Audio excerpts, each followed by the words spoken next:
So welcome. I'm Emily Walensky. I'm the president of the League of Women Voters of Sheboygan County. The League of Women Voters, just a background if you're not familiar, encourages informed and active participation in government, works to increase understanding of major public policy issues, and influences public policy through education and advocacy. So tonight we're welcoming Dr. Julie Mead, who's here to talk to us about public schools and privatization. A few housekeeping things before we get started. The bathrooms are across the hall, and then there's emergency exits here and there. There's going to be time for Q&A at the end, so hold your questions, and then please remember to silence your phones before we get started. So then to introduce Julie, she's a professor emerita at in the Department of Educational Leadership and Policy Analysis. She researches and writes about topics related to the legal aspects of education. Her research centers around legal issues related to special education and legal issues raised by various forms of school choice. So please join me in welcoming Dr. Julie Mead.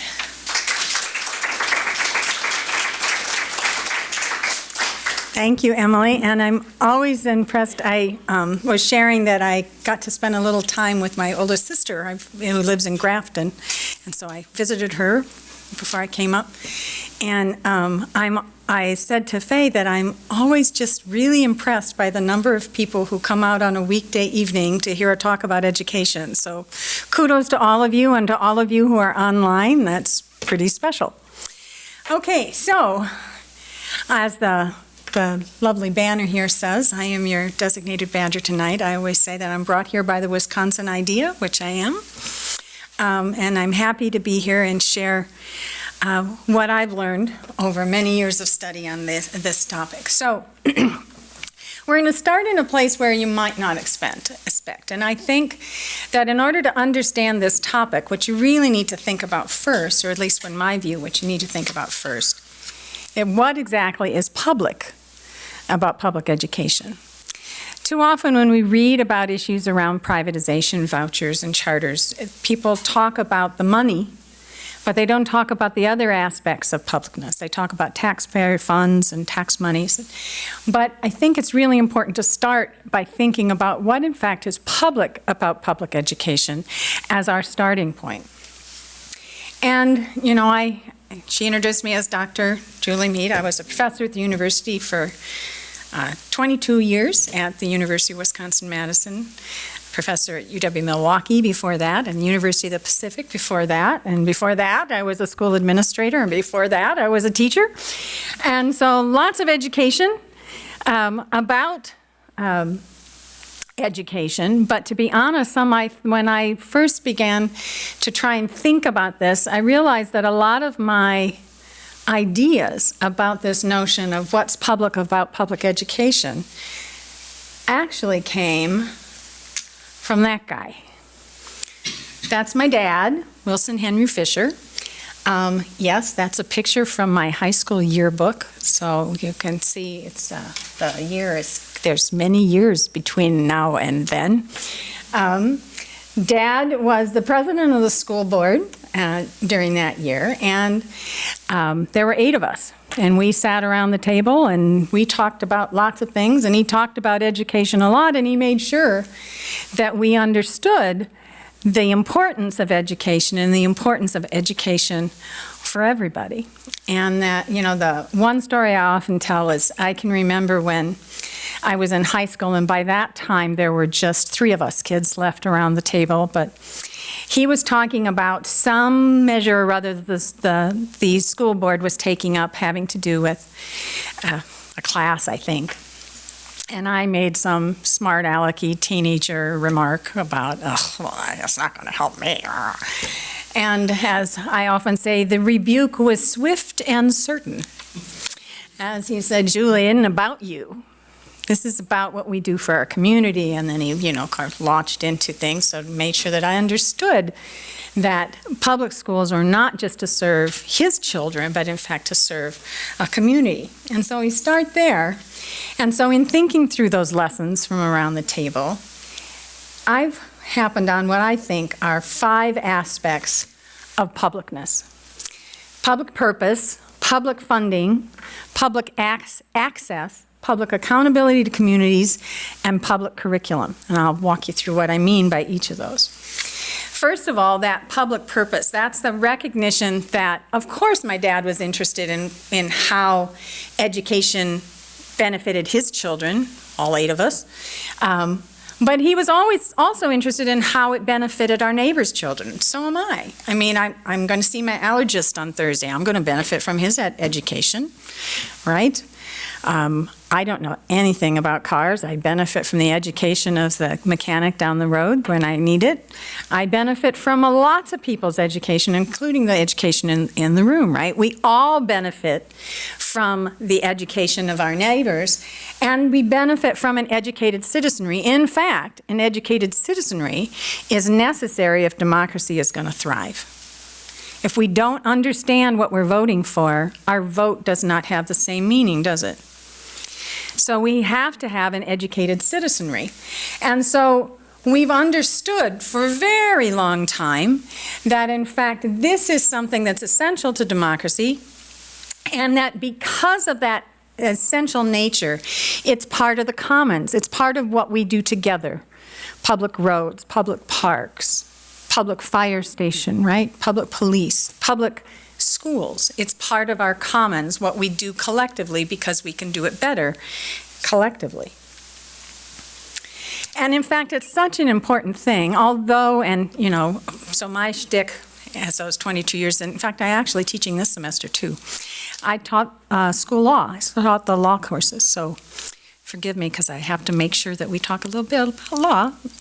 And in fact, although the United States Constitution, the federal Constitution, is silent on the issue of education, all 50 states have a provision in their Constitution having to do with education. Now that might be a nice little tidbit, but I think you need to stop for a second and think about what is a Constitution. A Constitution is that document by which a people memorialize what a government is there to do, why that government exists, what that government is to do, and sometimes what it's not to do, right? And so it's really remarkable when you think about that, that all 50 states has set a primary purpose of state government is the provision of public education. And every state's constitution has some kind of provision in there, depending on the Supreme Court in that state. They, interpret what exactly that means, but they all have a provision around public education, and they often have words like that red one, shall. Meaning this isn't a discretionary act of the legislature. This is a mandatory purpose of that legislature. So there's Florida's as an example, and the language, of course, varies from state to state. But you can kind of get an idea. Here's Indiana's, and of course, here's Wisconsin's. Article 10, Section 3, the legislature shall, not can if you feel like it, right? Shall provide by law for the establishment of district schools which shall be as nearly uniform as practicable. Say that 3 times fast. And such schools shall be free and so forth. Of course, we've been arguing for a long time about exactly what that means, and our Supreme Court, the most recent Supreme Court decision we have on that comes from the year 2000. But that provision of the law says that this, in fact, is a primary purpose of state government in the state of Wisconsin. And how do we demonstrate that primary purpose? Well, it's by funding. We invest together. The system that we have, quite literally, was an investment that our great-grandparents and grandparents made for us, on our behalf, now. It's so important that not only does the Constitution guarantee it, but it directs the legislature to fund it. And it's not a discretionary expenditure, it's a mandatory expenditure, as I said before. Because it's public, then we have to have public access. That means they serve, public means serving everyone, all of the public. It's an expression of that principle that comes from the federal Constitution's 14th Amendment, the Equal Protection Clause, that a government is supposed to treat all of its people everyone who's there equally. It's also a fundamental state constitutional right. The Supreme Court has said that word, fundamental state constitutional right, that's legalese for meaning uber important, and you can't take it away without appropriate process. So in a court, that word fundamental is something that, everybody would circle. That's an important word we have to pay attention to. And of course, it creates this common school experience. This notion that you go to school with your neighbors, maybe not people who think exactly like you or come from the same background as you, but you all go to school together and hopefully learn, as my grandmother would have said, to learn to disagree without being disagreeable. Because you learn to understand that there are different ways and different perspectives of looking at things. That common school experience. In addition to the 14th Amendment, of course, over time, Congress, through its authority granted to them by Section 5 of the 14th Amendment, has created a whole host of federal laws that try and guarantee that publicness, guarantee that public access, and make it clear that, in fact, we should all be treated the same. And so you have a whole series of anti-discrimination statutes. We have similar statutes in the state statutes that mirror these, but these are important federal ones. I won't go through all of them, but you can see that we protect people on the basis of disability, on the basis of race, color, and national origin, on the basis of race, color, religion, sex, and national origin. So all of these different rules, and they, of course, depending on the statute, the ambit might be a little different, might just apply to students or might apply to both the students and the grown-ups in the situation, but all of those rules are part of guaranteeing public access. So public accountability to communities. Well, in our system, we elect our neighbors, right? April 1st, hopefully. Everybody's going to go and elect some of your neighbors. You've got a neighbor to elect to the Supreme Court and a neighbor to elect to be the superintendent of public instruction. And I don't know, perhaps school board elections in your city. Do you have a referendum on the ballot? Statewide. Just a statewide one, but you don't have a school referendum on the ballot? Yeah. Some do. Okay. Yes. Many do, actually, across the state, but. So the idea, of course, is that election is a way that we can hold people accountable for their representation of us, but it's also holding schools accountable by the laws and the policies that those bodies enact. And in fact, whether we're talking about a local school board or the state legislature or the federal legislature or even the president, all of them have a role in public policy formation, and all of them have a role in educational policy formation. So understanding and thinking about this notion of public and public education, how it weighs in your vote for each of those offices is something that I would, of course, encourage you to do. And of course, we hold people accountable by our votes. So if they enact policies that we disagree with, we elect new neighbors, right? Or we call our representatives, we show up at meetings, we write letters, we write emails, we do what we need to in order to have our voice be heard and hold folks accountable by the votes that we eventually cast. Now those laws then, and I'm certainly not going to go over all of them, but that just to give you an idea, there's a kind of a laundry list of a series of federal laws.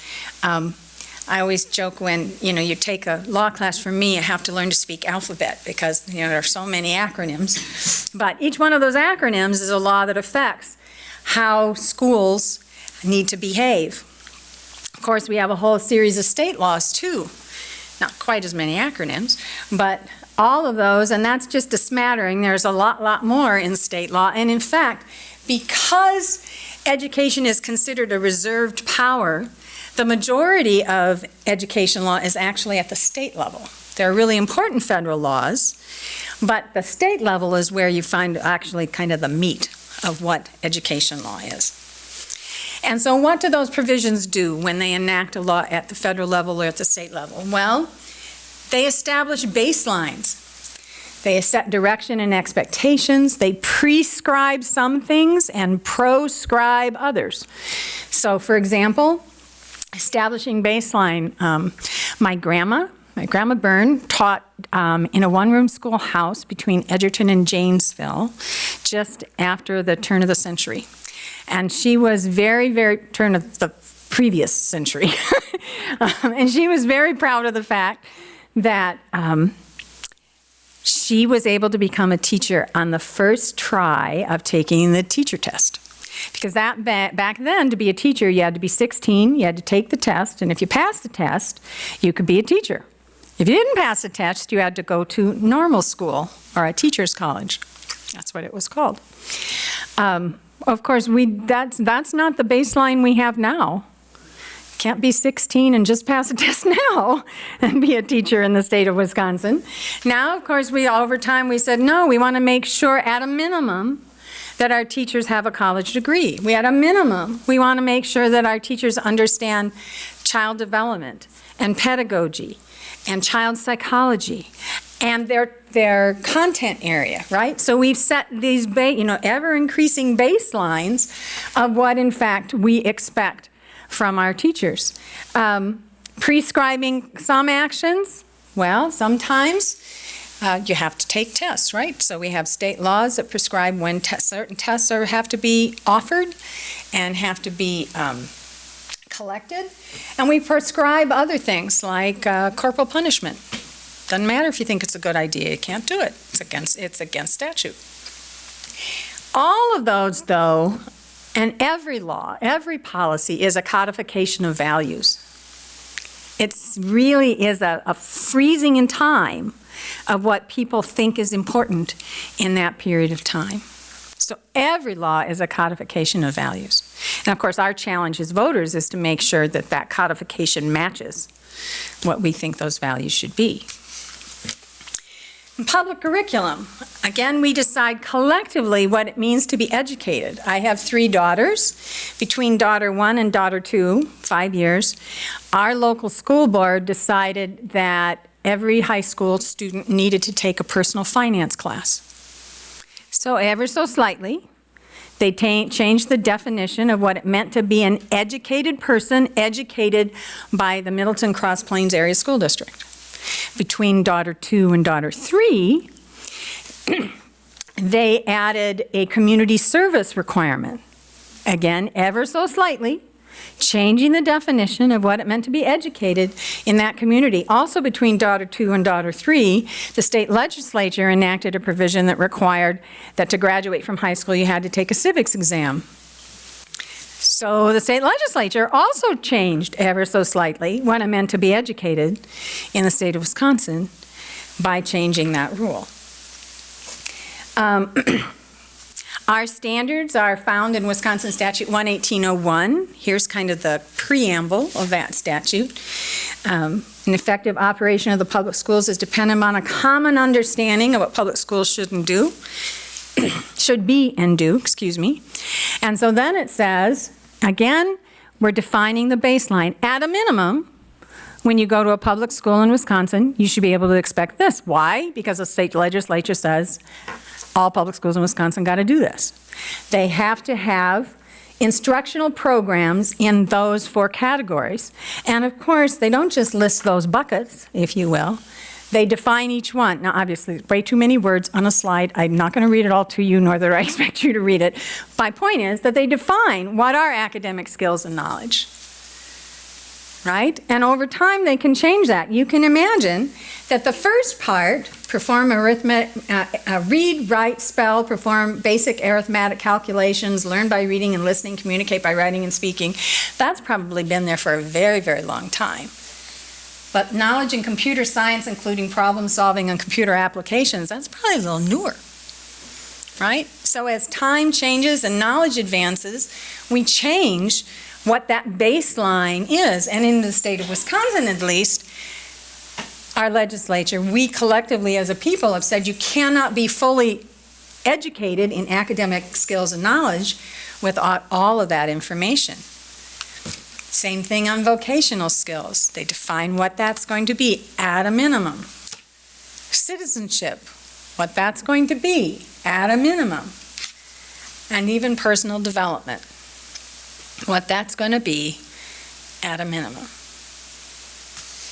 So all of those have to do with what is, in fact, the public curriculum that we've adopted.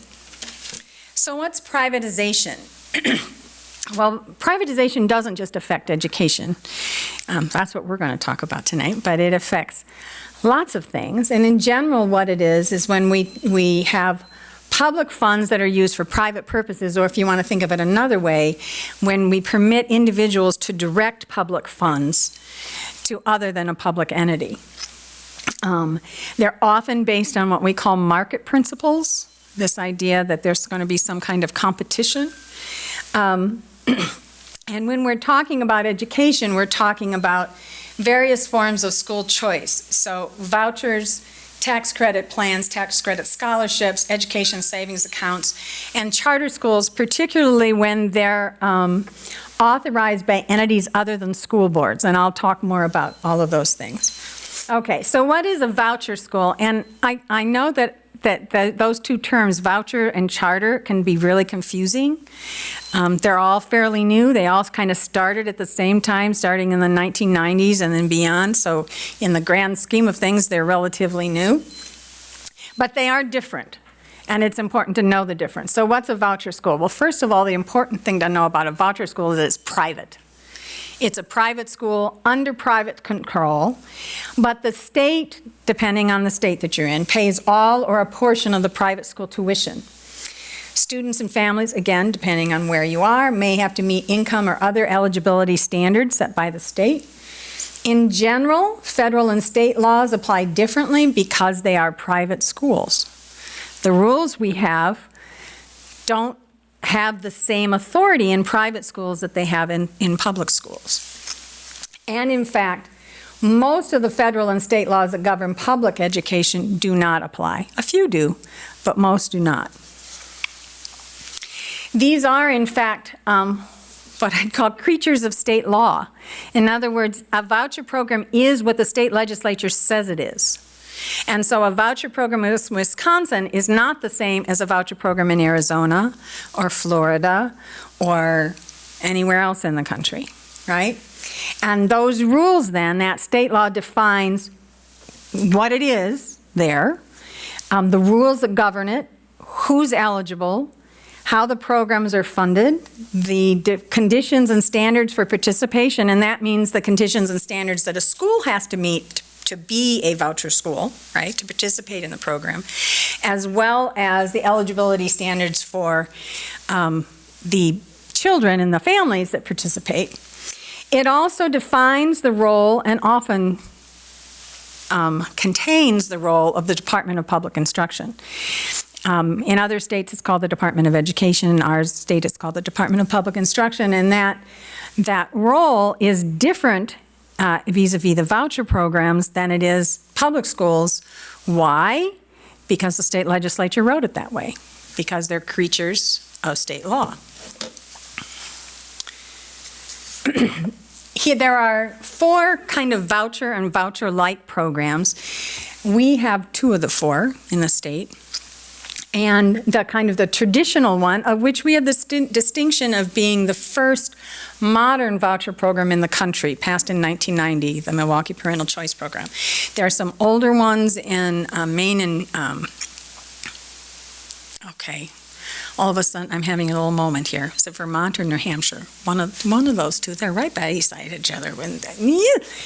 It'll come to me when I'm driving home. But at any rate, there are some there that predate, and those were different kinds of ones. What those did is they were for very rural parts of the state that frankly did not have enough children to have a high school often.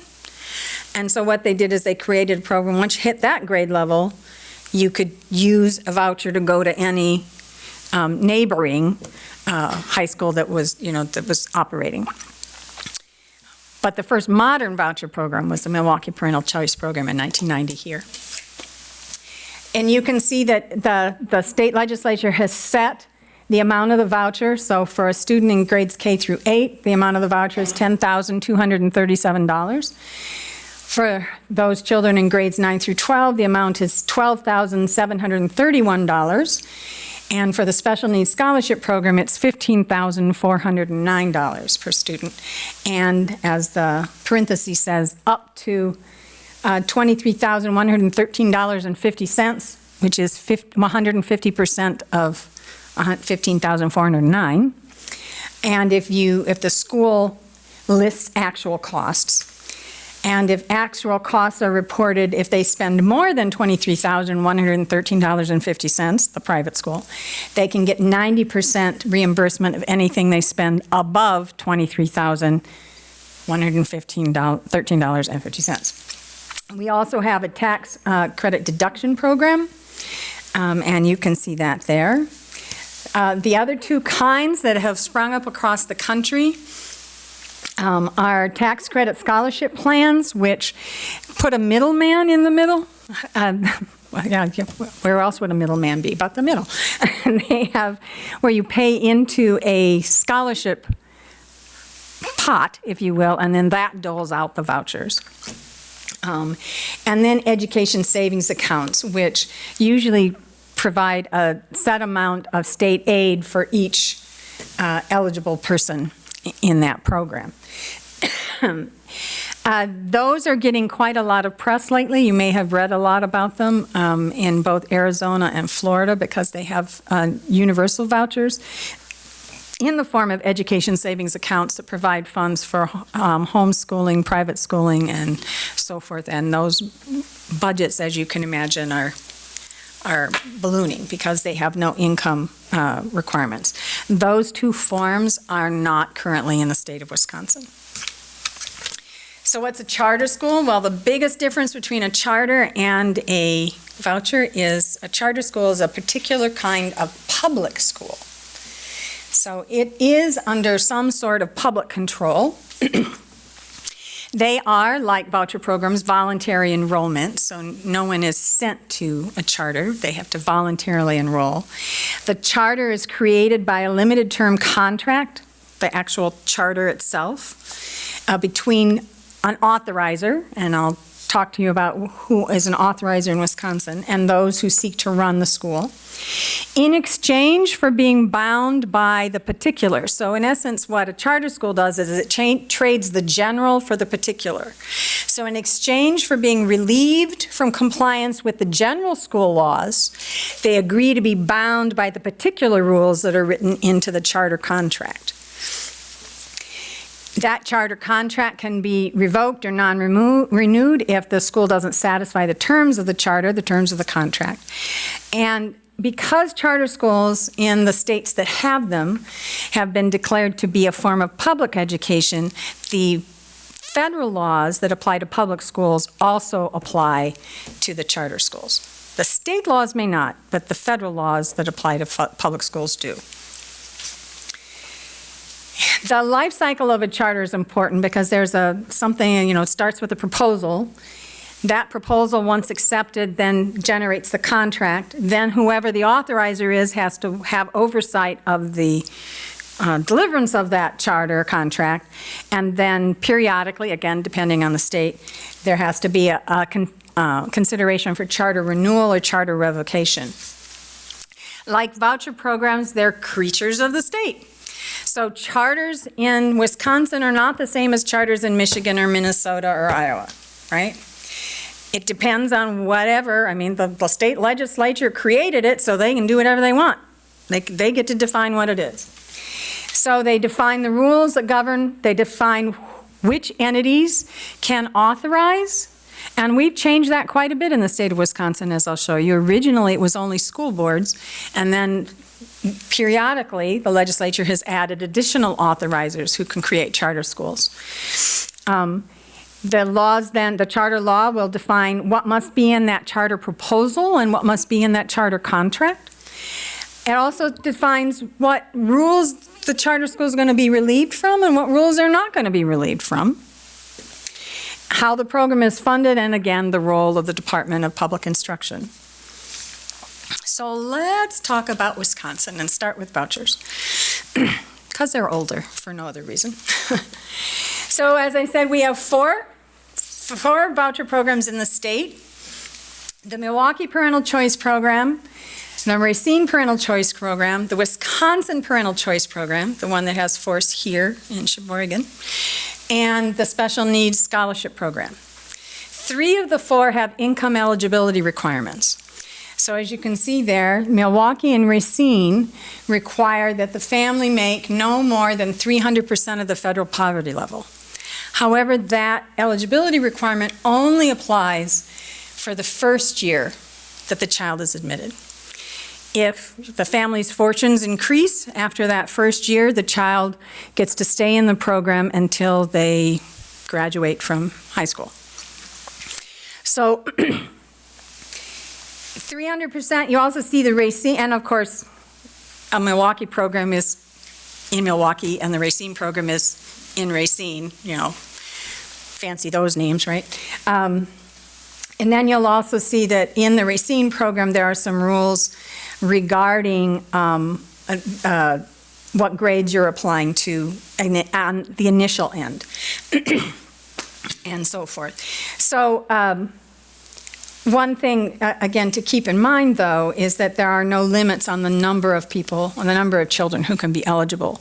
When the Milwaukee Parental Choice Program was first enacted, it was limited to about 1,000 kids.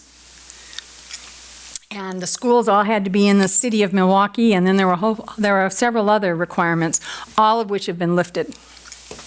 So now it's just those 2. The statewide program is like the Racine program in terms of eligibility. Obviously, applies anywhere in the state other than Milwaukee or Racine. It has a slightly stricter income eligibility. It's 220% of the federal poverty level, but only that, again, that first year of eligibility.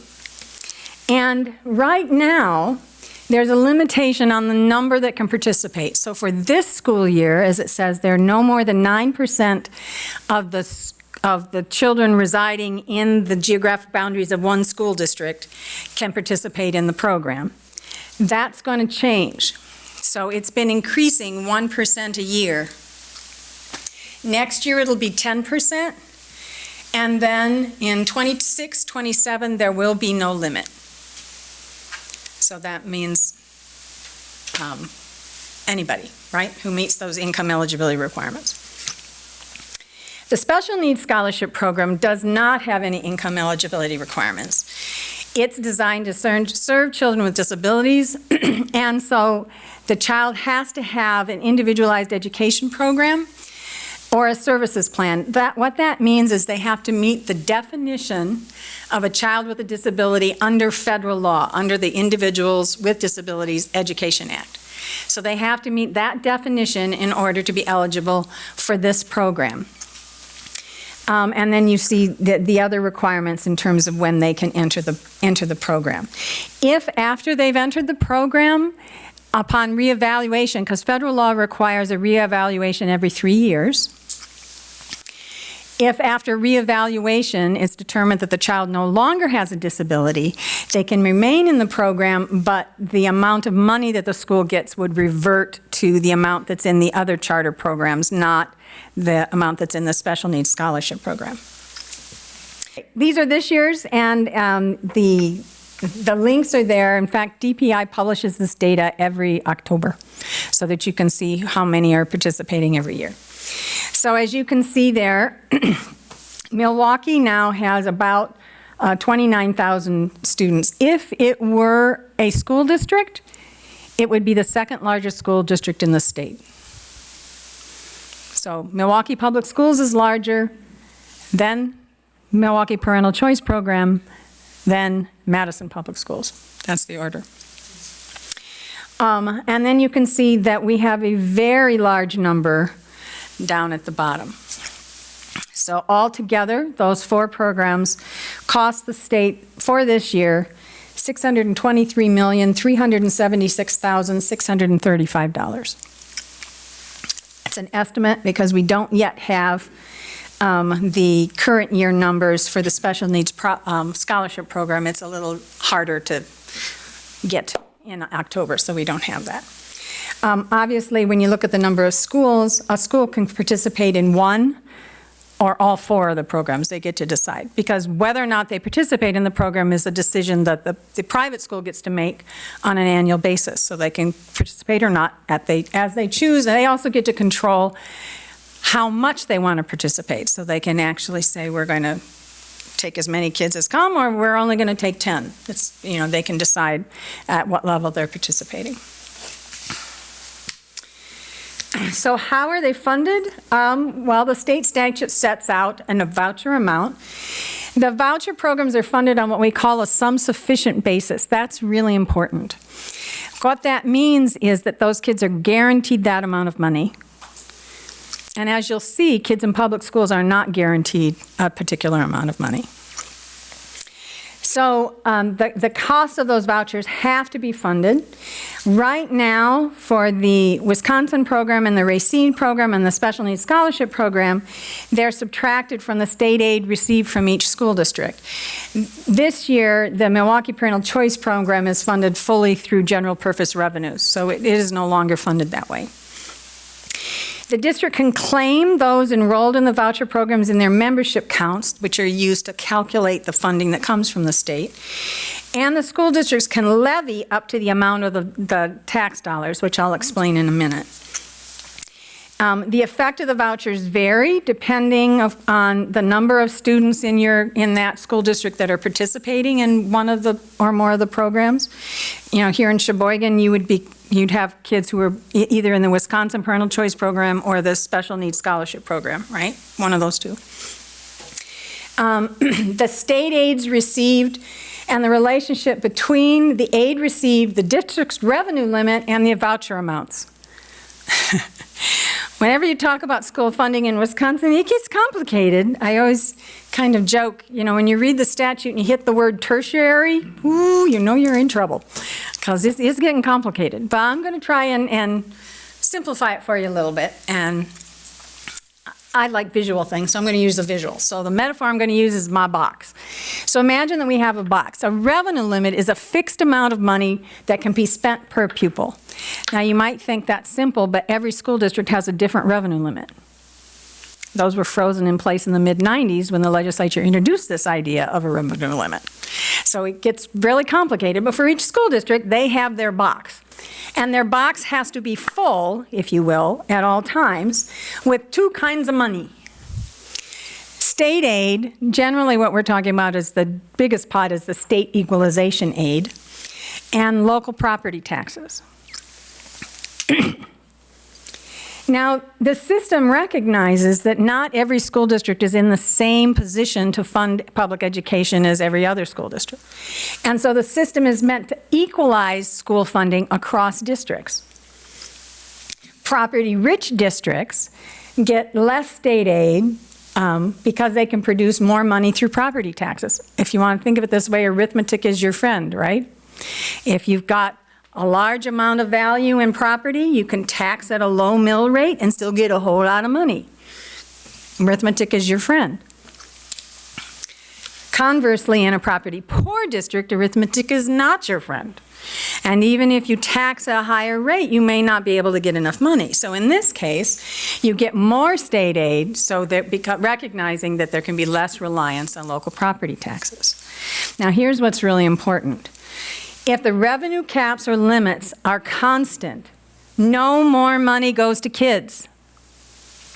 We're in a biennium budget, so this is something really important when folks start talking about what they're going to do, our representatives, right, in the state assembly and the state senate.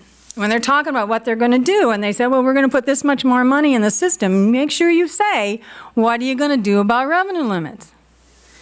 Because if they hold revenue limits constant, even if they pump more money, state money into the system, again, because my box just stays the same, all that does is provide local property tax relief. It does not provide more money to kids. So that's important to understand. The only way for schools to get more money is if that box, that revenue limit, gets bigger. And there are only 2 ways that that box can get bigger. Either the legislature says, there you go, we're going to give you a bigger box. They did that last time, very modestly, but they did give us a little bigger box. Or the other way is through school referenda. Have you wondered why there seem to be so many referenda all the time these days? This is why. Because the legislature has not been giving us a bigger box very often. So the only way for a school to get more money is, in fact, to go to school referenda. That's a whole nother talk that I have on this computer, but I won't take you through that one. So what's the effect of vouchers on local property taxes? Well, there are kind of two ones. One is that the amount of state aid available hasn't been increased to address the fact that we've got more kids coming into the system. And I'll explain to you what I mean by that. Because if you think about this pot, here's how we're going to fund education. We're going to dole it out. Well, now we're going to dole it out to kids in these three categories: kids in public schools, kids in independent charter schools, and kids in private schools. And as those kids in private schools who were previously funded somewhere else come into the system, if not enough money is added to the system to account for the increased population, that means that the amount going to everybody else is getting smaller, right? One of the things that the data tables that they provide for the Wisconsin Parental Choice Program every year do is they tell us where the kids were the previous year. And in fact, if you go back, you can actually look at these facts and figures tables all the way back to the beginning of the program, and there's a chart like this on every single year, so you can track it all along. And so you'd see from that that the majority of kids were never in public schools to begin with. About 3/4 of the kids who have participated in this program historically were already in private schools. The only thing that changed was who paid their tuition. Before, they were either paid by their parents or paid by a scholarship, but now we pay as public tax scholars through the Wisconsin Parental Choice Program. Last year, as you can see, these are what we would call sector switchers. They switched from the public sector to the private sector. Those of the 4,672 new students to the program last year, the ones that moved from public schools only accounted for about 25% of the new participants. So the majority of participants were never public school attendees. So that's one way. They're not making the pot big enough to account for new people in the system. The other way is the kind of the local way. So this one, you have to kind of pay attention. I'm going to move for just a minute. I promise I'll come right back. So this line, this bar, I did to kind of represent the average revenue limit across the state, as reported by the state. This is the amount of a high school voucher, and this is about the average amount of state equalization aid that a district receives. So to understand the impact on a local school district by the voucher program, you have to know the relationship between those three numbers at a minimum.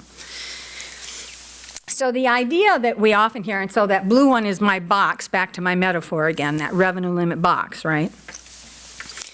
What you'll often hear is, well, the voucher program is saving us money because we don't have to levy the same amount of money for those kids as we would if they attended a public school. And that's true if the revenue limit is above the voucher amount. So in this example, a child in a private high school in the voucher program would be about $632 cheaper than someone attending the public school. But the amount of state aid is just over $7,000. So that means that local property taxes have to be levied in order to make up that difference. Now, you can levy up to the amount of the voucher, right? So the elementary voucher, the high school voucher, or the special needs voucher amount. So you can levy up to the amount of the voucher, but you can't levy more than that. So, you know, the way it's often described is that it's just a pass-through. Well, it's not really just a pass-through. And of course, the presumption that you're saving money is only true if the child would have been in the public school otherwise, right? Otherwise, you've got a new amount of money that you're levying that you didn't have to levy before. But because we increased the voucher amounts in our last biennium so substantially, there are a whole lot of school districts that have revenue limits that are lower than the amount of the voucher. So again, I use the high school voucher. And then just to show you, so the average revenue limit is now at about, and this comes from the Legislative Fiscal Bureau, by the way, is $13,363. Medium is 13,012. But look at the number of districts that are under. That's a substantial number of districts across the state that are under the amount of the voucher, 12,731 for high school, right?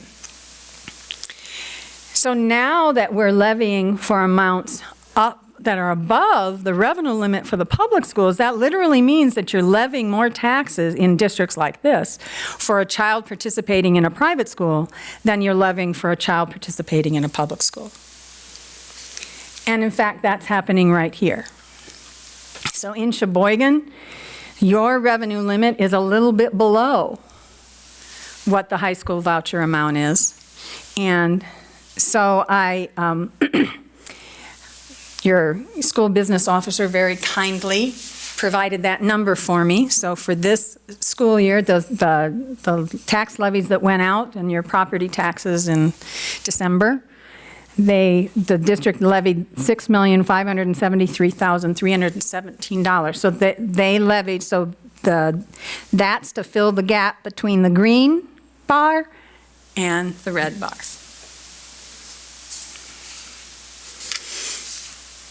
That's about the share here, 4,130 for a high school student. Obviously, if it's a special needs scholarship student, it's more. If it's an elementary school student, it's less than that amount. You may have also heard that there's provisions to decouple, and you might think, what in the heck is decoupling? Well, as you can imagine, this kind of complicated way of funding, not only is it hard to understand, but it's a bit troublesome to a whole lot of people. And so there's a proposal on the table. It failed during the last legislative session, but it's back, to decouple or change how the voucher programs are funded. And the proposed change is to make them all like the Milwaukee program and make them all general purpose revenue. Now, as you see there are arguments in favor of that. The Wisconsin Institute for Law and Liberty, one of their arguments is that it would help insulate the school choice program from constitutional challenges. Because there are a lot of folks who are saying, now wait a minute, the Supreme Court told us in two different cases, Davis versus Grover, and then in 1992, and then in 1998, Jackson versus Benson, the two challenges to the Milwaukee Parental Choice Program, that it was okay, both of these, that the program was okay as an act of legislative discretion as long as the state met its constitutional obligation to fund public schools in a manner that meets the state constitutional requirement, right? That district schools be funded as nearly uniform as practicable. And so one of the arguments in favor is that if they decouple or take it away from the state aid formula that they have now, that it'll be easier to defend. It would also, I mean, one of the things that's really hard for school districts is that these programs make budgets really hard to predict, because school districts are funded on how many kids were in their membership last year, and the voucher programs are funded on how many are attending this year. And so that money gets siphoned away even though they haven't been counted for that year. And so it makes it really difficult, especially, a lot of school districts are really, really worried about what's going to happen when that cap comes off of the state program. Because how are they going to be able to predict how many kids are going to be in that program, and how are they going to be able to fund that, and how is that going to relate to the public schools and so forth. And then budgeting for the programs, if it's all general purpose revenue, it's certainly going to be easier. I'm not going to have to go through these, complicated explanations anymore. But there are lots of arguments against too.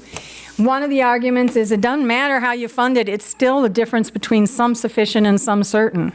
So some sufficient means you get the money, exactly what they said the money was. Some certain, as I'll show you in a minute, means no, you get what the legislature does is it says, here's this pot. If you need more than that pot, you have to go back to the legislature and say, please give us more. But the legislature doesn't have to give you more. And that pot then is what gets divvied up with everybody. So that's a big difference, and there's no change to change it from some sufficient or to make school districts some sufficient either, for that matter. There's no commitment to increase public school funding. There's still a worry. There have been provisions proposed to the state legislature several times to make how much vouchers cost visible and transparent on your property tax bill. Those have all died. That's never been passed. Now, some school boards and school superintendents send out letters to their constituents that reveal that number, but that's different than reading it on your property tax bill, right? And so there's a concern that there's still not going to be a sufficient transparency for voters to understand what, in fact, their monies are being spent for. One of the biggest arguments is that it doesn't change the fact that what we're doing is creating two separate systems of education, one public and one private, and can we really afford two? That's the argument there. And then the Wisconsin Public Education Network, full disclosure, I am a member of that. They're worried that it's a Trojan horse because the folks who are championing it are the same folks who want universal vouchers and more privatization. So there's just there's a little mistrust going on there, if you want to think of it that way.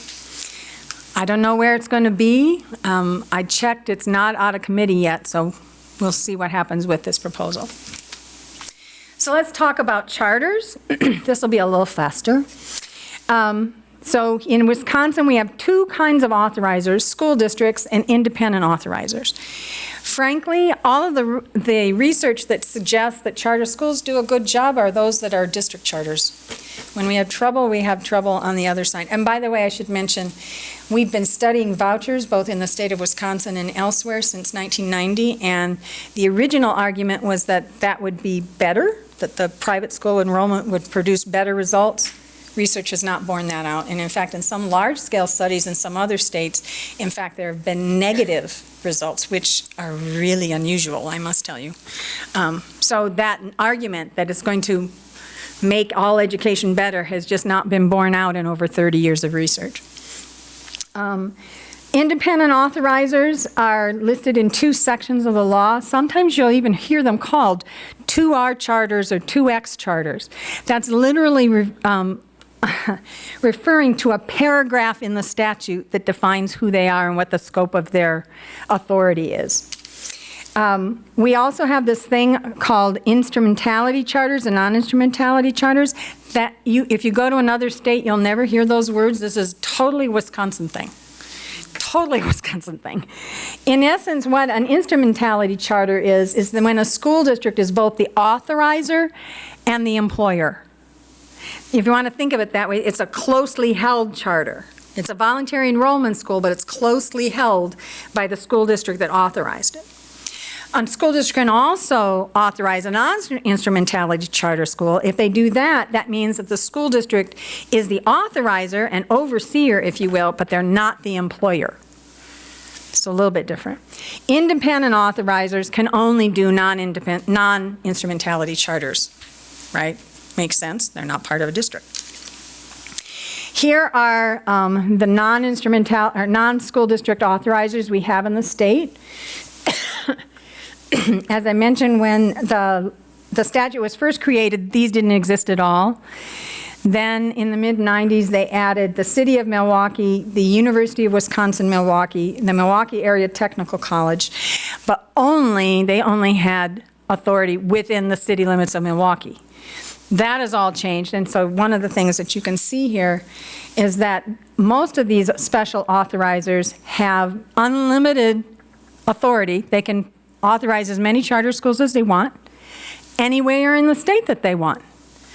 regardless of what the school board or the local community says. There's no requirement that they even notify the local school board. There's no requirement that they poll the citizens of that community. So they can place a charter school in any community they want throughout the state. So the standards, we have 5-year contracts or 5-year charters. There are minimum requirements in the statute set for both proposals and contracts. It does establish some standards for charter school oversight, so what those authorizers have to do to make sure that their schools are running properly. It sets out 4 grounds for revocation. Revocation is taking away the charter in the middle of its term. We don't have standards for renewal, so that gives, frankly, the authorizer more discretion at renewal time. But in revocation, in the middle of the contract, you can see those 4 requirements. Violation of the contract, students failed to make sufficient progress, school failed to comply with generally accepted accounting standards for fiscal management, and they violated a provision of the law, the charter law itself. It probably won't surprise you that most of the charter schools that have failed in Wisconsin are in Category 3. That's actually true across the country. That's not just true here.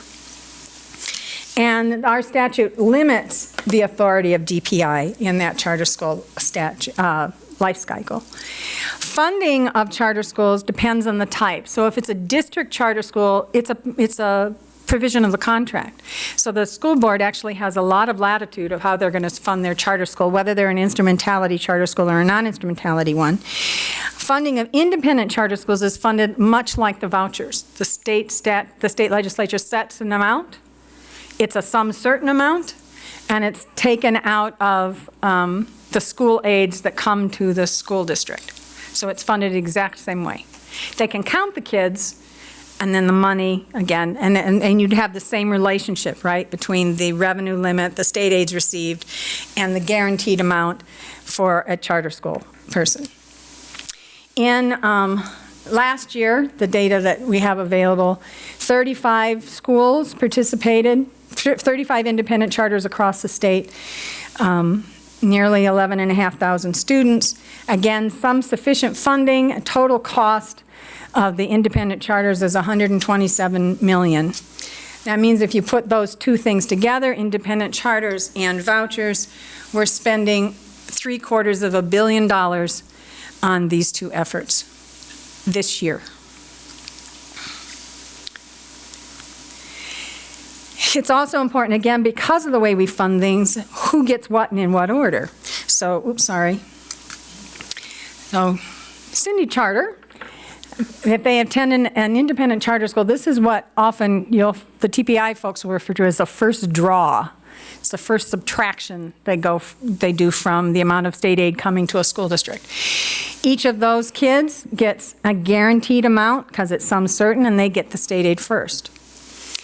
Then they count up the kids who are in the voucher program and do the multiplication there. Depending on the program, they're going to get 10,000, 12,000, nearly 13, 15,000. But remember, the 15,000, the 15,000 they can get without saying how they're spending the money, how they're using or what special services they're providing.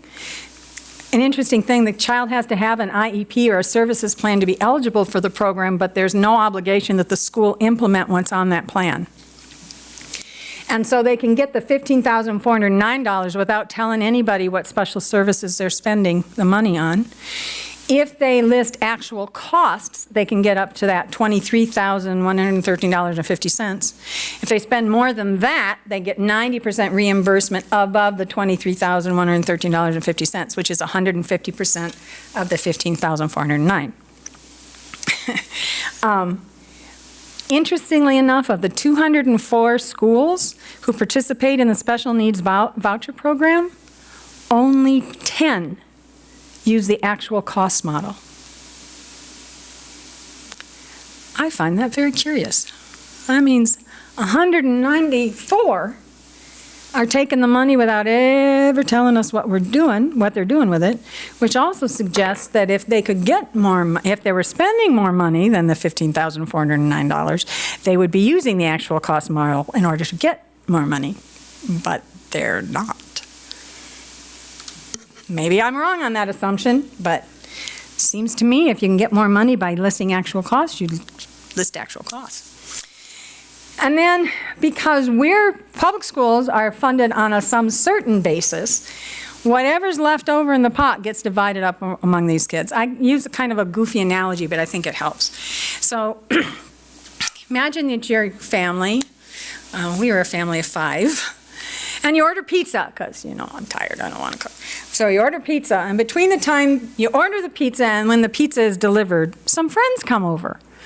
Well, of course you're going to feed your friends. You're not going to say, go away, we just ordered pizza, come on in, we'll just divide it up. Now you'd think, of course, if you got 2 more people come into your house, then instead of dividing it by 5, in my family's case, you divide it by 7. But that's not how this works, right? Because one newcomer gets a guaranteed slice. They get their pizza first. The second person gets another guaranteed slice. They get their pizza second. And then the original 5 of us get to split whatever's left. That's what we're doing right now, with how that difference between some sufficient and some certain. Last biennium budget, you can see the percentage increases. The legislature was very generous to our our voucher programs and the independent charter program. You see hefty increases. We did not, in public schools, get a 15.2%, which is the lowest number, increase. In fact, if you, and this comes from the Wisconsin Association of School Business Officers, we're more than $3,000 per pupil, if you account for inflation-adjusted dollars, less than what we were in 2011, when the break happened. So in 2011, we talk about Act 10, but it was actually Act 36. Prior to that time, there was a link between the revenue limit and the consumer price index. So if inflation went up, right, gas, the amount of money it takes for fixing a roof, the insurance costs, right, if the consumer price index went up, the revenue limit was tethered to the consumer price index, so it automatically went up. But we cut that tether in 2011. And so now, and in fact, not only did we cut the tether, but we also took away a whole bunch of money from the public school pot. And we've been trying to catch up ever since. And we're not, you can see the difference, we've never caught up. So we're still behind. So back to that original question, what's at stake? Well, I would argue that publicness is at stake. We are literally trading aspects of publicness for taxpayer-funded individual choice. I would feel better about that trade if we had ever voted on it. But in fact, none of our voucher programs, nor our independent charter programs, have ever come about because of an up or down vote in the state legislature. They've always been part of an omnibus bill, usually the budget bill. What that means is that the people who represent me get to vote one vote, right, on a very complicated budget. The budget that covers the roads and the prisons and the parks and state police and, everything you can think of, the state government funds, all in one vote, right? And so these new programs were put in those budget bills, and so frankly it gives cover to people who are voting for them. They're like, well, I had to vote for the budget because it's the budget and we needed the budget. But we've never had a standalone vote, is this a good idea? And I know, a little old-fashioned, I think it's a good idea. It can withstand a lot of sunshine, and we should have an up or down vote on whether or not we as a collective are willing to make that trade. Because as this slide attempts to show, by making these choices, we're diminishing aspects of publicness on all 5 dimensions. Obviously, when you're in a private system, it diminishes more than you're in the public independent charter schools. But in each case, there is a hit to the publicness that our parents and grandparents and great-grandparents created when they created our public school system. So what can you do? Well, if you think whether you think it's a great idea or a bad idea, the important thing is that you make your voice heard to those who represent you. I'm a dyed-in-the-wool public school advocate, product of public schools all the way through my PhD. And so I argue that we need to be advocating for public school funding. And that funding should be equitable, adequate, and predictable. All of those things. I think we need to advocate for voucher and charter transparency. If we're going to have these programs, then the people who live in the state should understand how they work and how much they cost. I think it's important to help your neighbors understand. Once you understand, help people understand. Ask people questions who do understand if you don't. And of course, vote in every election that you have the opportunity to vote. That's the biggest power that we always have in our system. So with that, let's see what I can answer for you. What questions do you have? Go ahead. And if there's questions online, Emily's going to monitor that and she'll let me know. Yeah, you can just put it in the chat if you're online. If you didn't hear that, put it in the chat if you're online. Okay, go ahead.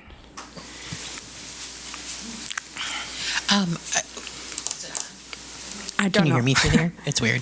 All right. I was just wondering, how do magnet schools fall into this? Locally, we have a dual language program, and when it originally formed, we talked about the concept of turning it into a magnet school because it is one of our local elementary schools and moves up the chain. But what is the difference between a magnet school, a charter school, and a voucher program? Oh, that's very good.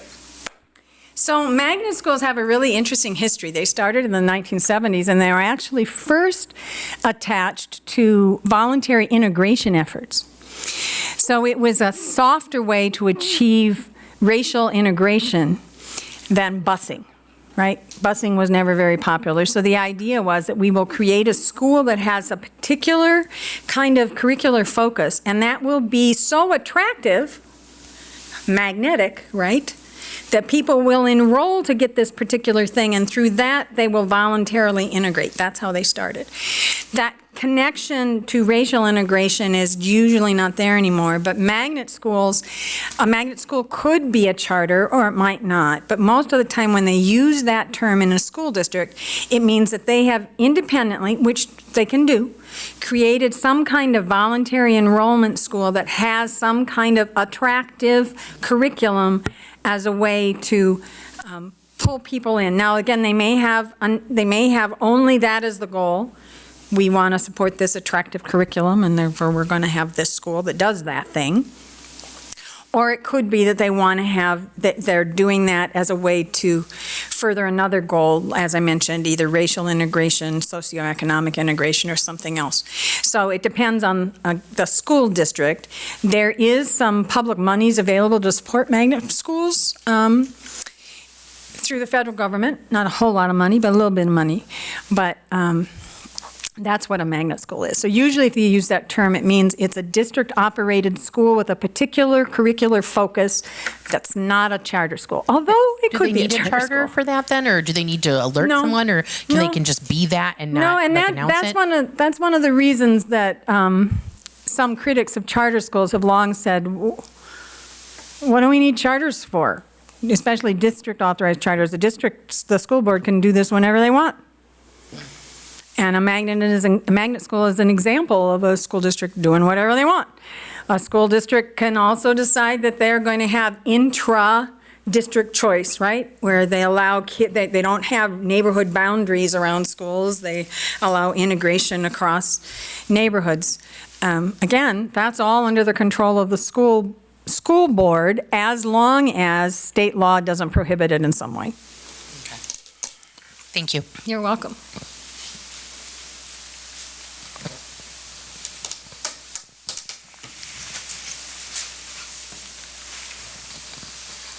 That last graph that you showed about publicness, it's kind of decreased in terms of what is public now.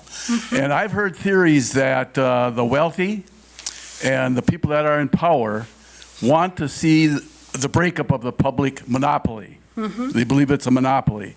And they want to just basically make education a kind of free enterprise system in our society. Do you hear that kind of thing going on? Yeah, that's one of the arguments. And one of the early arguments of when vouchers were first starting, modern vouchers in the 90s, was that it was a monopoly and that it was too hard to close a public school that wasn't doing well, so we need charters, right? Now they have a performance contract. And that wealthy people have always gotten to go to private schools if they aren't happy with public schools, so let's create a way for people who aren't wealthy to be able to go to private schools. But again, I think that misses the question, because the biggest question for me is, how are we as a collective group of people, if we agree that we have some collective responsibility to children to educate them, what system are we going to use that's going to be as fair and equitable as possible to get all of those kids educated? And a reliance on private education that are not held to the same accountability standards as public education, for one, it doesn't seem like that's a true competition, right? I mean, to give you a kind of a goofy, well, it's not goofy, but a real example. So federal law, the Individuals with Disabilities Education Act, provides federal funds to help states provide special education and related services. There's a provision of that law called equitable participation, which means that you have to count the number of kids with disabilities in private schools, and the same proportion of those kids in relationship to all the kids with disabilities in your district. That amount of money, so let's say it's 10%, 10% of your federal funds then have to be spent on their behalf in private schools. That's even true if they're getting a voucher. That's even true if they're getting a publicly funded voucher for special needs scholarship program. So it's kind of like, two stores, Store A and Store B, are in competition, but Store A has to sometimes send their personnel to do stuff for Store B. That's not really a competition anymore, right? So, but you do hear that notion of a monopoly.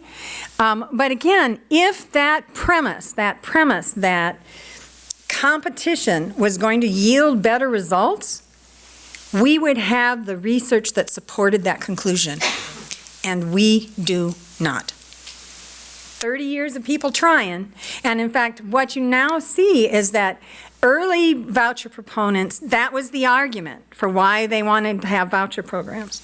Now the argument is choice for its own sake. Parents should be able to choose. So they've left behind the idea that the system is going to produce better results if we have vouchers, because the research doesn't bear that out. So now the only argument is choice is a good thing. Everybody should have choice. But I don't know about you, but in my family, you're right, choice is a good thing, but my budget dictates how many choices. My kids are all grown now, but where they got to shop depended on what my budget looked like, and we didn't get to go to Abercrombie all the time, or whatever. What was the one they wanted to go to? It's the one in Hilldale that I'm forgetting the name of. Anthropology. No, we're not going there. We're going to go somewhere else. It's a little bit cheaper. And we might even pick up your socks at Costco, because they're really cheap there, right? So, your budget and what your means are dictate what your choices are. But as you see here, we're blowing up the choice on the one side without really considering whether or not we can afford those two systems, at least in my view. I don't think we've given adequate conversation collectively to whether or not we want and can afford two systems of taxpayer-funded education. The other thing that I'll mention, I mentioned that we've never had an up or down vote.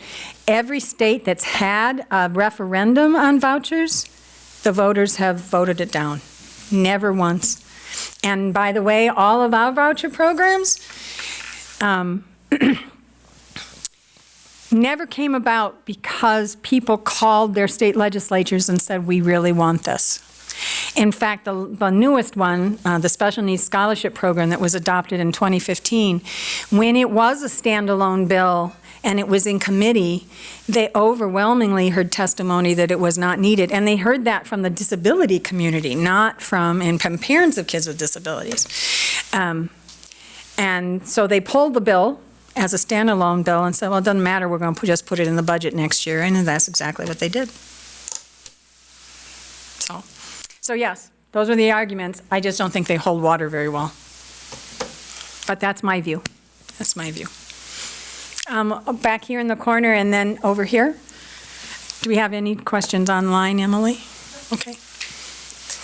What might be some like trickle down effects that either you have been seeing or we could continue to see at the public school level? So if I'm hearing from like our local teachers, like they're setting up donors choose programs because they just don't get the funding anymore for like basic school supplies, or enrollment is low because again, year to year, it's not predictable to know who's leaving for private schools or charter schools. You know, what does that kind of look like? Is it more shutdowns of public schools, you know, because enrollment continues to go low, or staffing is then like dismissed? Well, it often, again, as you saw there, it might not be a change in enrollment at all. Although, again, we've created a system that hits at enrollment in other ways. So if you really wanted to pull that enrollment picture in, then you have to pull in our statewide open enrollment program that allows kids to transfer from one public district to another, right? All of which lends a whole bunch of unpredictability to the system, which makes it really hard to manage money if it's unpredictable. Those trickle-down effects are just, I mean, the biggest one, the most obvious one, is all of the referendums that we've had. I think we've got 86, some weird, huge number, on the ballot in April. 86 districts going to referendum. And often those referenda are what we call operating cost referendum. In other words, they're asking their voters to increase their revenue limit, their box, just to keep the lights on. That's not for new programs. That's not for adding teachers. That's to maintain the status quo and nothing else. That's the biggest impact that you can see. I do think it, you know, now that I'm retired, one of the best things I get to do is I get to go volunteer at the elementary school just up the hill from where we live. Fabulous teacher, fabulous fourth grade classroom, wonderful kids. She spends a ton of her own money on supplies and things, and, you know, to make sure that no kid goes without. What other profession do you have where the people working there are paying their, you know, that's just not right. You only get a $250 deductible. Yeah, it's just not right. $1,000 is money, but. Yeah, it's just not right. And I mean, I think about all of the things that now, I mean, this is the one that bugs me the most. I'll be honest with you, bugs me the most. Every school supply list now has Kleenex on it. Really? Really? Really? I mean, I taught kids who are deaf. This is the sign for kids because, you know, they're snotty-nosed all the time. Being a kid means your nose runs, but we're not going to provide the Kleenex. We make the parents provide the Kleenex. That drives me nuts. That wasn't so when I was a kid in public schools. Now, the Kleenex was probably scratchy and not very nice, but you get the point, right? There's a whole lot of things like that we are not providing that we used to.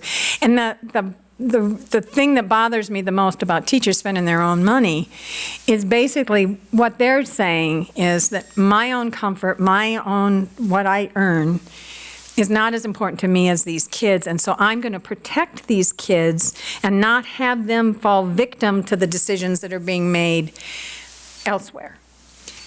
The problem with that, of course, there is those decision makers say, see, everything's fine. Everybody's doing fine. We cut your budget. We didn't give you more, but you're all doing fine. We're not all doing fine. That's why we have so many referenda. So, does that answer your question? All right. Over here. Hi. I wanted to circle back to the special ed funding. Mm-hmm. And I think the comment was something like 15409 could go if it was a special ed kid with an IEP, but they never would have to say what they've done or tell about the service.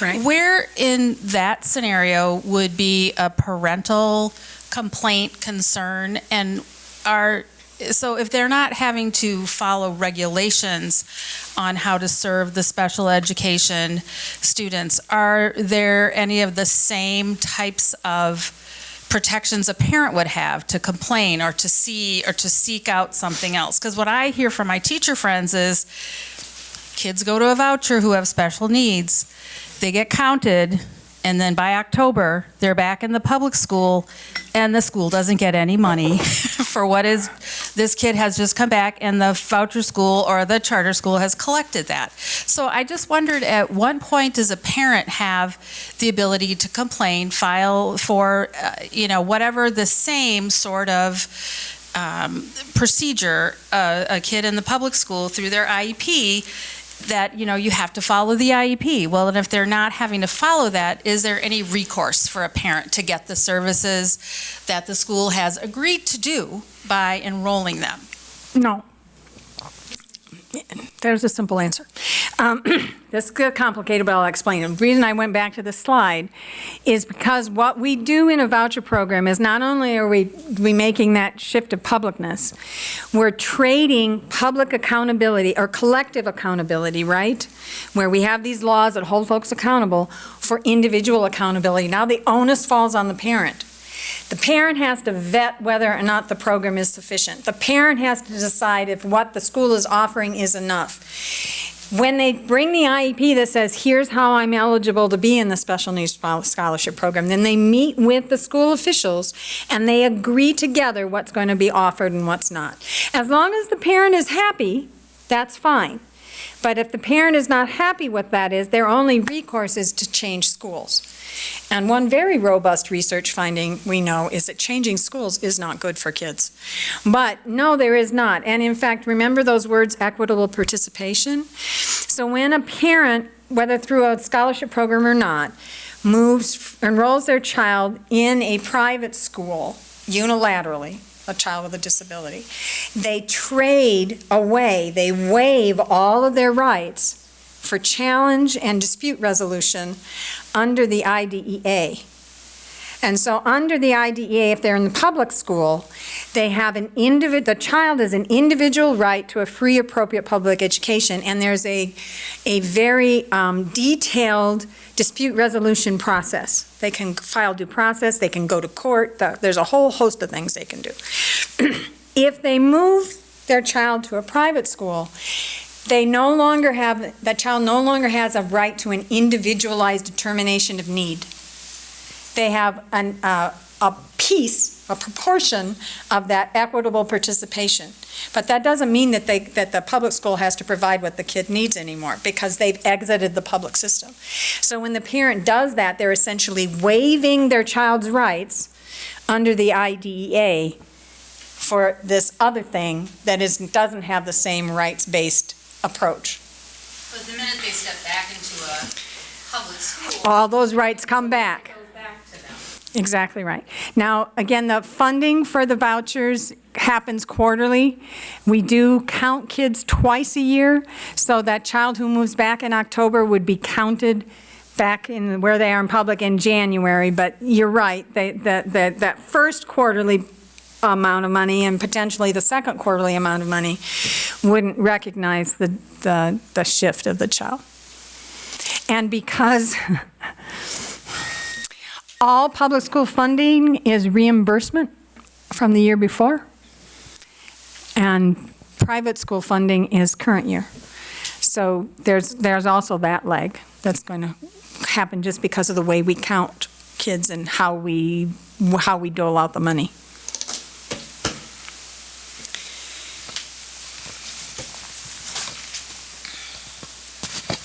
All right, I'm on the special ed too. So I have all my kids were in special ed. I've got two autistic twins, and that's been a fun adventure through the school district. And we're very fortunate in Sheboygan specifically to have excellent SPED teachers and excellent special education services. I don't know that my kids would have gotten the same programming anywhere else.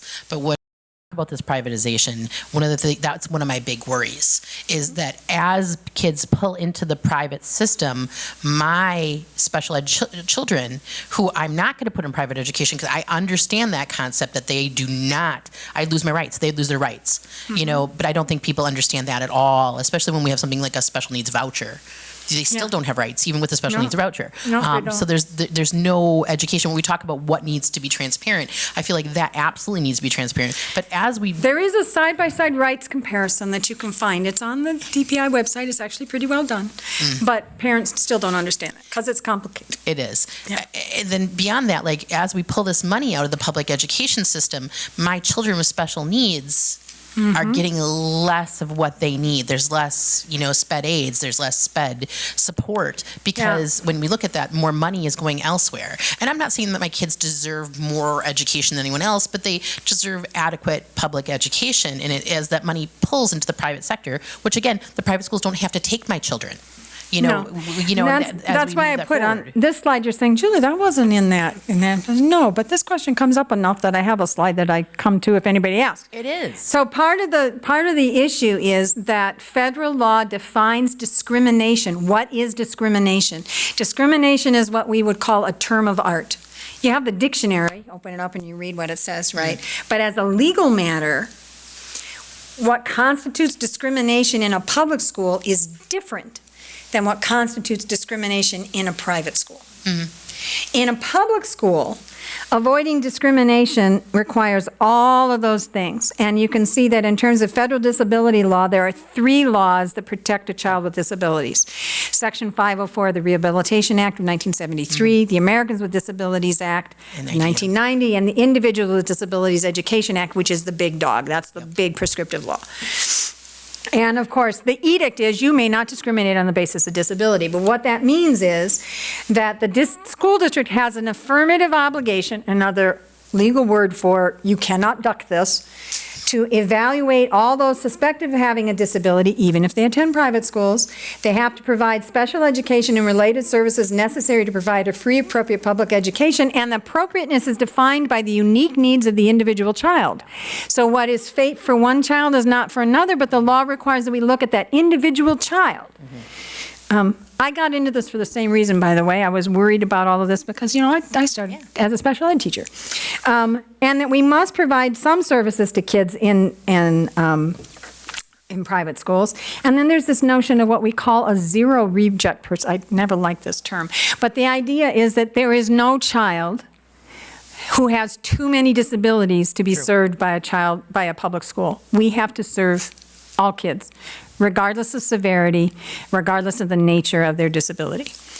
On the private side, IDA does not apply at all, except that it applies to the public schools doing things for the private schools. Yes. ADA applies, and Title III of the ADA is a public accommodation, and Section 504 indirectly applies but does not directly apply.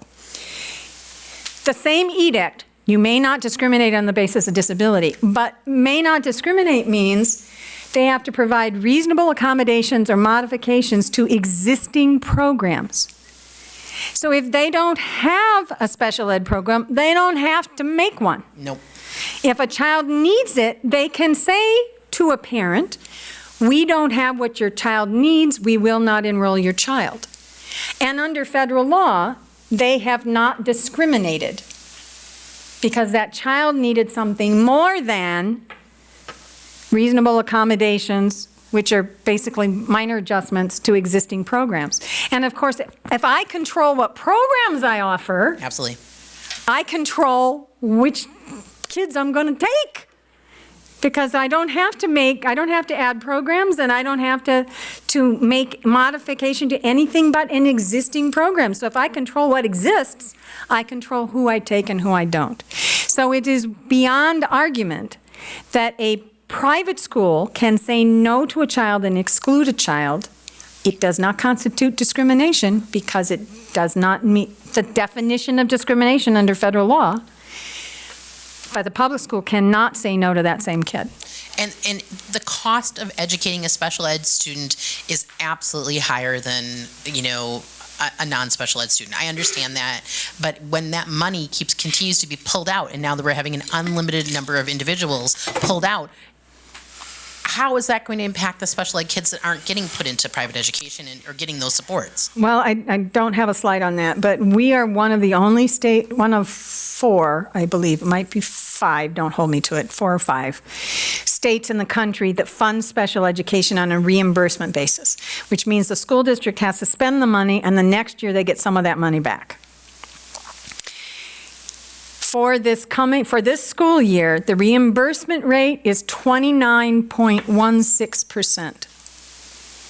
So that's how much state aid is going to come to fund special education. So the school district spent whatever they spent, and they'll get 29.16%. Do you remember the special needs scholarship program?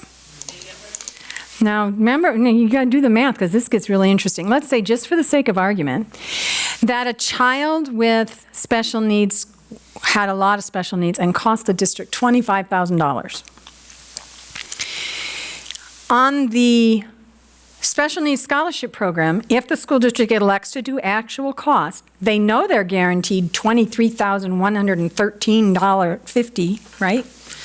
They're guaranteed that much. And then they're guaranteed 90% of the difference between $23,113.50 and $25,000, which, if you do the math, gets you almost up to $25,000. If you're on the public ed side, you're going to get 29.16% of $25,000. Now, there is a special pot of money for high-cost kids in the public system, but it's done on some certain basis again. In other words, they make a pot. So how much happens depends on how many claims are made by districts across the state. In order to make a claim on that pot, the threshold isn't $23,113.50. The threshold is $30,000. So if you spent $25,000 on a kid, that's below the $30,000 threshold. You can't access that extra money. If you spend more than $30,000, you're going to get some money back, but it depends on how many claims. This year it was 24% and something. There is never an instance where a public school district gets 90% of anything. Why? Because the state legislature wrote the special needs scholarship program that way. It's a creature of state law. It exists because our state legislators wrote it that way. That's the only reason.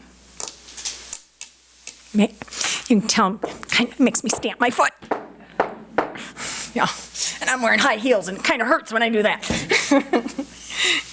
the order that everything is pulled from, is it because legislature is just written that way? Like, is that really all it would take is to say, let's reword this? Yes, I mean, one thing that would help is if this, I mean, we could go back to tethering it to cost. That might be nice. But again, the worry there is that it increases local property taxes, and nobody likes those either. So, you know, that was the compromise, is pulling them apart. But we haven't kept any kind of pace with inflation, and as I mentioned, the amount of money that we're pumping into the private system and the public system, you know, if you're some sufficient on one side, a guaranteed amount of money on one side, and the other side is you get a piece of a pot, it's not surprising that the side that's getting the piece of the pot is having less and less of the pot, right? It's not a shocker. But that's the system that we've currently created. And so it's causing, it's not the only stressor. If I was doing the presentation on, I have one in here called Referenda All Around, Understanding Referenda. If I were doing that one with you, I'd show you that there are several stressors on the system that have created the need for school districts to have more and more referenda. You know, the referenda that you really want to see is the one where the community says, we're going to go to referenda because we're going to build this pretty new building and we're going to expand, and you know, that's cool, right? But too often now our referenda are, we need a referendum to keep the lights on and to not make cuts, because, and the one thing that I always say is, keep in mind that school districts are very cognizant of the problems of going to referenda. And so they don't go to referenda until they've already cut and cut and cut and cut. So going to referenda for operating costs is going to maintain where all the cuts have been made already, and is probably at in the judgment of the school board, at least, that there's no more cuts to be made, and we have no choice but to go to referenda. That's worrisome. That's worrisome. To me, that's worrisome. Maybe one more, and then we better stop, because we have to be out of here by 8, right? I'll just ask Is quickly. there somebody who hasn't asked a question that has one? I think, have you asked a question? Would you, yeah, I saw your hand go up. I'm just curious, in the example on the bullet there about must provide some services to children in private schools, Mm-hmm. can you give me an example of what that would be? Sure. And I assume that there's no mechanism for the public school to request any of the funding that was provided to the private school if they have the special needs child. No, these are two separate things, Okay. completely separate things. So the money that has to be spent is on a proportion of the federal dollars that come. So already that's a smaller part of the pie, because the federal government does not, they're authorized to appropriate up to 40% of special education costs, but they've never done more than about 20. So the federal government isn't, there's a difference between authorization and appropriation, right? They're authorized to go this high, but they've only appropriated down here. But of the federal monies that come, so let's just say for the sake of argument that you have a district with 100 kids with disabilities, and 10 of those kids with disabilities are in private schools. They have to take 10% of their federal monies and spend it on behalf of the kids in the private schools. That could be for evaluations. So the kid in the private school, maybe has not been identified, and the teachers in the private school say, hey, we think this kid has a disability. They notify, they make a referral to the public school. The public school then is using those federal monies to come over and evaluate this kid and decide whether or not he meets the definition under federal law as a child with disability. It could be that they've decided, and they have to, under the provisions of that federal law, the school district has to meet in consultation with the operators of the private schools in the area. And so in that consultation, maybe the school district decided, oh, we're going to provide speech and language services, or we're going to provide some occupational therapy. So we're going to provide some services. They might decide you have to bring the kid to the public school to get the service, or they might decide we're going to send our personnel into the private school to deliver the services. They have the latitude to do either. But they don't have to spend any of their local money or any of their state money. They only have to spend a proportional amount of their federal money. So that's what's happening. And what each district does is really, frankly, there's some discretion for the district to decide in consultation with the operators of the private schools in the jurisdiction what they're going to do. But as you can imagine, most of the time it's spent on evaluation. Yeah. Anybody else? Well, thank you. Those were great questions.